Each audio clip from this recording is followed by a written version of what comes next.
Hai, kembali lagi di catatan terakhir.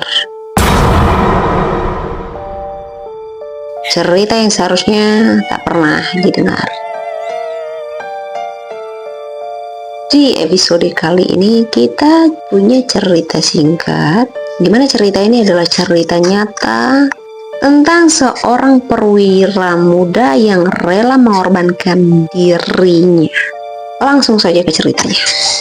Oke, sebelum aku lanjut ke ceritanya, buat lo semua yang suka dengan konten kita, jangan lupa terus dukung kita dengan cara like, comment, share, and subscribe, biar kita lebih semangat lagi untuk memberikan cerita-cerita yang menarik.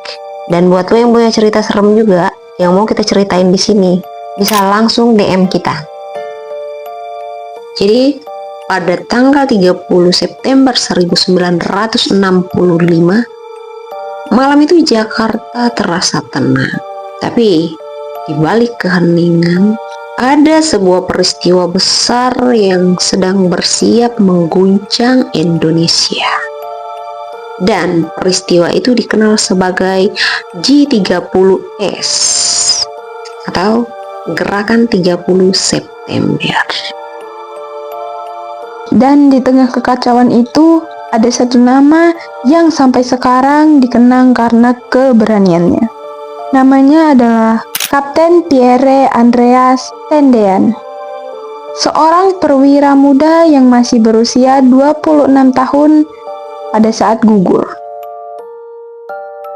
Pierre Tendean lahir di Jakarta pada tanggal 21 Februari tahun 1939.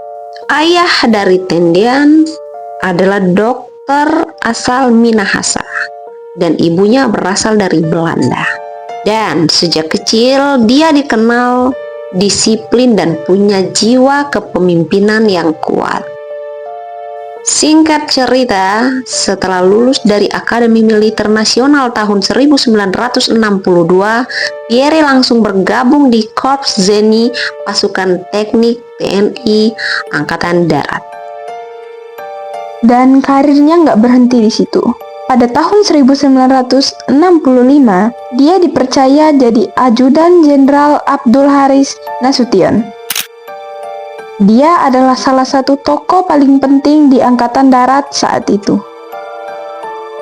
Dan pada malam tanggal 30 September menuju dini hari 1 Oktober 1965, sekelompok pasukan bersenjata dari Gerakan G30S menyerbu rumah-rumah para jenderal di Jakarta.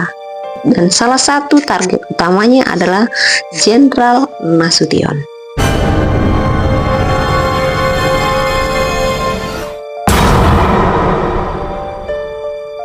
Lalu sekitar jam 1 dini hari, pasukan itu tiba di rumah Nasution di Jalan Teku Umar, Jakarta.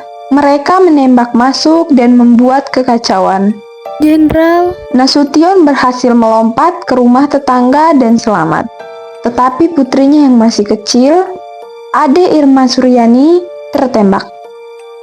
Sementara itu, Pierre Tendean yang tidur di kamar sebelah langsung bangun dan mencoba menghadang para penyerbu. Karena wajahnya mirip Jenderal Nasution, para prajurit C30S mengira Pierre adalah sang jenderal.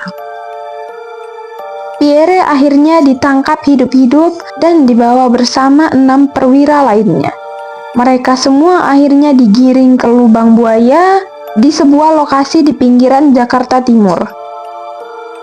Dan di sanalah mereka mengalami penyiksaan kejam sebelum akhirnya ditembak mati. Tubuh mereka dibuang ke dalam sumur tua sedalam 12 meter. Pierre Tendean dinyatakan gugur pada tanggal 1 Oktober 1965 di usianya menginjak 26 tahun.